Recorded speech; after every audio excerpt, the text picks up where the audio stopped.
ದೇಶ ಹೇಗೆ ನಡೆಯುತ್ತೆ ಮತ್ತೆ ನಮಗಾಗಿ ರೂಲ್ಸ್ ಯಾರು ಮಾಡ್ತಾರೆ ಅಂತ. ಹೌದು. ಇದೊಂದು ದೊಡ್ಡ ಕಥೆ. ನಾವೆಲ್ಲ ಆಟ ಆಡುವಾಗ ರೂಲ್ಸ್ ಇರುತ್ತೆ ಅಲ್ವಾ, ಹಾಗೆ ನಮ್ಮ ಇಡೀ ದೇಶದ ಅತಿ ದೊಡ್ಡ ರೂಲ್ ಬುಕ್ ಬಂದು ಕಾನ್ಸ್ಟಿಟ್ಯೂಷನ್. Right, constitution. ಬಟ್ ಈ ರೂಲ್ ಬುಕ್ನಲ್ಲಿ ಏನಿದೆ ಅಂದ್ರೆ ಈ ಕಾನ್ಸ್ಟಿಟ್ಯೂಷನ್ ನಮ್ಗೆ ಪಾರ್ಲಿಮೆಂಟರಿ ಡೆಮಾಕ್ರಸಿ ಮತ್ತೆ ರಿಪಬ್ಲಿಕ್ ವ್ಯವಸ್ಥೆ ಕೊಟ್ಟಿದೆ. ಇದು ಸುಮ್ನೆ ಬ್ರಿಟಿಷ್ ಸಿಸ್ಟಮಿಂದ ಕಾಪಿ ಮಾಡಿದ್ದಲ್ಲ ಗೊತ್ತಾ? ಓ, ಕೇವಲ ಬ್ರಿಟಿಷ್ ಸಿಸ್ಟಮಿಂದ ತಗೊಂಡಿದ್ದಲ್ಲ ಅಂದ್ರೆ? ಖಂಡಿತ ಅಲ್ಲ. ನಮ್ದೇ ಹಳೆ ಪಂಚಾಯತ್ ವ್ಯವಸ್ಥೆ ಮತ್ತೆ ಬೇರೆ ಬೇರೆ ಒಳ್ಳೆಯ ಅಂಶಗಳನ್ನ ಸೇರಿಸಿ ಇದನ್ನ ಮಾಡಿದ್ದಾರೆ. ಸರಿ, ಇದನ್ನ ಸ್ವಲ್ಪ ಬಿಡಿಸಿ ನೋಡೋಣ. ಈಗ ನಮ್ಮ ದೇಶನ ಒಂದು ದೊಡ್ಡ ಶಾಲೆಗೆ ಹೋಲಿಸಬಹುದು ಅನ್ಸುತ್ತೆ ಅಲ್ವಾ?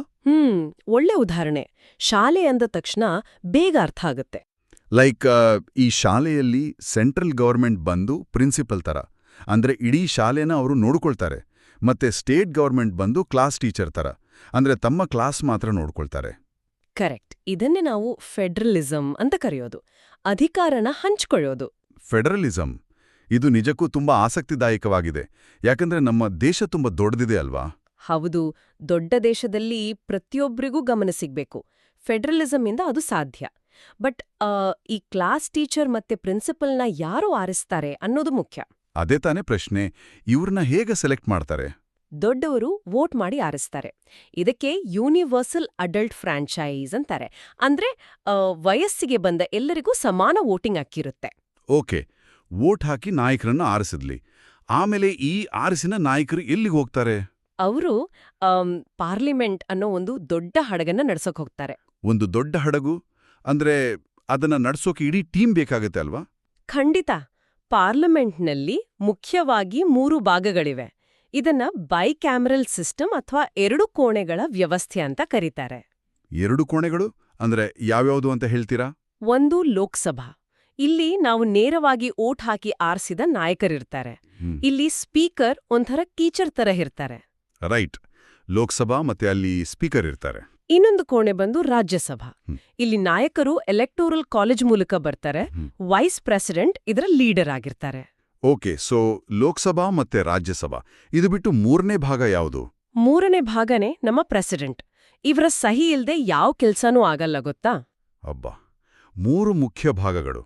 ಹಾಗಾದ್ರೆ ಈ ಪಾರ್ಲಿಮೆಂಟ್ನಲ್ಲಿ ನಾಯಕರು ಒಟ್ಟಿಗೆ ಸೇರಿ ಏನ್ ಮಾಡ್ತಾರೆ? ಅವರು ನಮಗಾಗಿ ಹೊಸ ನಿಯಮಗಳನ್ನ ಮಾಡ್ತಾರೆ.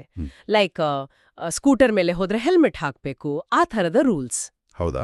ಹಾಗಾದ್ರೆ ಒಂದು ಹೊಸ ಐಡಿಯಾ ಅಂದ್ರೆ ಒಂದು ಬಿಲ್ ಹೇಗೆ ಒಂದು ಪಕ್ಕಾ ನಿಯಮ ಅಥವಾ ಆಕ್ಟ್ ಆಗಿ ಬದಲಾಗುತ್ತೆ?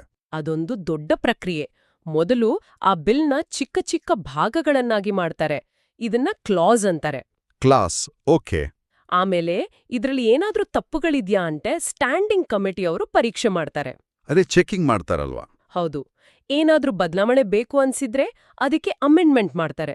ಕೊನೆಗೆ ಪ್ರೆಸಿಡೆಂಟ್ ಸಹಿ ಹಾಕಿದ್ಮೇಲೆ ಅದು ಆಕ್ಟ್ ಆಗತ್ತೆ. ಆಕ್ಟ್ ಆಗಿ ಎಲ್ಲಿ ಬರುತ್ತೆ ಅದು? ಅದು ಗ್ಯಾಜೆಟ್ ಅನ್ನೋ ಒಂದು ಅಧಿಕೃತ ಪುಸ್ತಕದಲ್ಲಿ ಪ್ರಿಂಟ್ ಆಗತ್ತೆ. ಆವಾಗ ಎಲ್ರಿಗೂ ಅದು ರೂಲ್ ಅಂತ ಗೊತ್ತಾಗತ್ತೆ. ಸೂಪರ್. ಬಟ್ ಇದು ಒಂದು ಪ್ರಮುಖ ಪ್ರಶ್ನೆನ ಹುಟ್ಟಾಕತ್ತೆ. ಈ ರೂಲ್ಸ್ ಮಾಡೋಕೆ, ದೇಶ ನಡೆಸೋಕೆ ಸರ್ಕಾರದ ಬಳಿ ಹಣ ಎಲ್ಲಿಂದ ಬರುತ್ತೆ? ಅದಕ್ಕೆ ಟ್ಯಾಕ್ಸೇಷನ್ ಇದೆ ಅಲ್ವಾ? ನಾವು ಕಟ್ಟೋ ಟ್ಯಾಕ್ಸ್ ಇಂದ ಹಣ ಬರುತ್ತೆ. ಆದ್ರೆ ಇಲ್ಲಿ ಅಕೌಂಟಬಿಲಿಟಿ ತುಂಬಾ ಮುಖ್ಯ. ಅಕೌಂಟಬಿಲಿಟಿ ಅಂದ್ರೆ? ಜವಾಬ್ದಾರಿ ತಾನೆ. ಕರೆಕ್ಟ್. ನಾವು ಕೊಟ್ಟ ಹಣನ ಸರಿಯಾಗಿ ಖರ್ಚು ಮಾಡ್ತಿದಾರಾ ಅಂತ ನಾಯಕರು ಕ್ವೆಶ್ಚನ್ ಅವರ್ನಲ್ಲಿ ಪ್ರಶ್ನೆ ಕೇಳ್ತಾರೆ. ಕ್ವೆಶ್ಚನ್ ಅವರ್ನಲ್ಲಿ ಪ್ರಶ್ನೆಗಳನ್ನ ಕೇಳ್ತಾರೆ. ಹೌದು. ಜೊತೆಗೆ ಬಜೆಟ್ ಮೂಲಕ ಸರ್ಕಾರ ಟ್ಯಾಕ್ಸೇಷನ್ ಮತ್ತೆ ಗವರ್ಮೆಂಟ್ ಎಕ್ಸ್ಪೆಂಡಿಚರ್ ಅಂದ್ರೆ ಖರ್ಚಿನ ಬಗ್ಗೆ ಲೆಕ್ಕ ಕೊಡ್ಲೇಬೇಕು. ಇದೆಲ್ಲ ನಮ್ಮ ಫಂಡಮೆಂಟಲ್ ರೈಟ್ಸ್ ಅನ್ನ ಕಾಪಾಡುತ್ತೆ. ವಾವ್! ಅಂದ್ರೆ ಪ್ರಜಾಪ್ರಭುತ್ವ ಅನ್ನೋದು ಒಂಥರ ದೊಡ್ಡ ಟೀಮ್ ವರ್ಕ್ ಅಲ್ವಾ? ರೂಲ್ಸ್ ಮತ್ತೆ ಬಜೆಟ್ ಇಂದ ಇಡೀ ದೇಶ ನಡೆಯುತ್ತೆ. ನಿಜ. ಎಲ್ಲರೂ ಒಟ್ಟಾಗಿ ಕೆಲಸ ಮಾಡಿದ್ರೆ ಮಾತ್ರ ಆ ಹಡಗು ಮುಂದಕ್ಕೆ ಹೋಗಕ್ಕೆ ಸಾಧ್ಯ. ಖಂಡಿತ. ಹಾಗಾದ್ರೆ ಕೊನೆಯದಾಗಿ ಒಂದು ಕುತೂಹಲಕಾರಿ ಯೋಚನೆ ಮಾಡೋಣ. ಒಂದು ಚಿಕ್ಕ ಮಗುವಿಗೆ ಇಡೀ ದೇಶಕ್ಕಾಗಿ ಒಂದು ಹೊಸ ಬಿಲ್ ಬರೆಯೋ ಅವಕಾಶ ಸಿಕ್ಕ್ರೆ ಆ ನಿಯಮ ಏನಾಗಿರಬಹುದು? ಭಾರಿ ಪ್ರಶ್ನೆ. ಮತ್ತೆ ಆ ಬಿಲ್ಲನ್ನ ಲೋಕಸಭಾದಲ್ಲಿ ಪಾಸ್ ಮಾಡಕ್ಕೆ ಆ ಮಗು ಯಾವ ಕತೆ ಹೇಳಬಹುದು ಅಂತ ಯೋಚಿಸಿದ್ರೇನೆ ತುಂಬಾ ಮಜಾ ಆಗಿದೆ ಅಲ್ವಾ?